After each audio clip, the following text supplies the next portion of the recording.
after this loss, it's obvious that Jameis Winston isn't going to be the answer. So I'm sitting here thinking I'd call up the Raiders to see if they would be willing to part with either Gardner Minshew or Aiden O'Connell. Both of them have proven to be competent quarterbacks, and what we need is competency while we try to figure out our quarterback situation, and the Raiders are obviously going to draft a quarterback. So I'm calling to see if I can give maybe a couple late-round picks to acquire either Aiden O'Connell or Gardner Minshew to come in to at least stabilize our quarterback room until we figure out what is going on. Just my thoughts.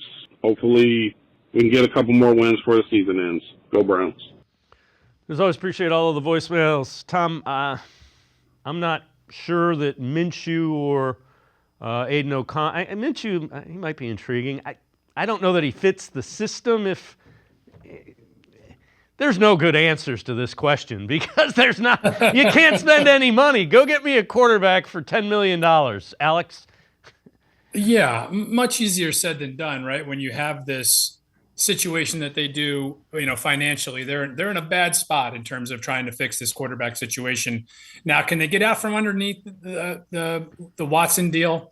I'm sure there's a way. I'm not exactly sure what it is. I'm glad that's not my job, but I do know that they have a wing of analytics people over there in Berea that are working on those kinds of things. So, yeah, listen.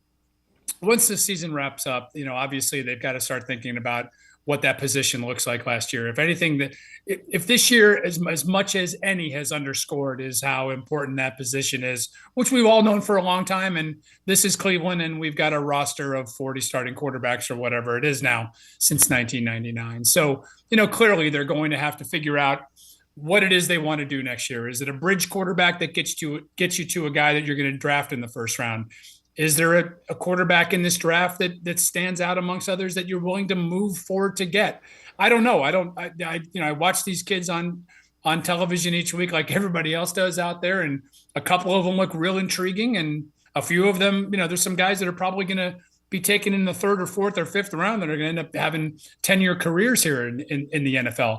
It's just the way that it works. So, going forward, I think it's pretty obvious that this next 3 weeks will be an audition for Dorian Thompson-Robinson to see if he could be part of that potential group for 2025. And then you go right back in the same pool that you fished in this year in terms of finding another veteran or two, right? And I don't think the door is necessarily closed on Jameis Winston coming back in some form, whether he's as a backup or a number 3 or somebody good to have in the building. I don't think that's out of the question at this point. I mean, clearly, you can't be turning the ball over 8 times in 3 games and hope to keep a steady job with anyone. So, listen, there are so many unknowns and so many options going forward. And, I do think that obviously, as has been the case up until two or so years ago, quarterback is a priority in this town once again.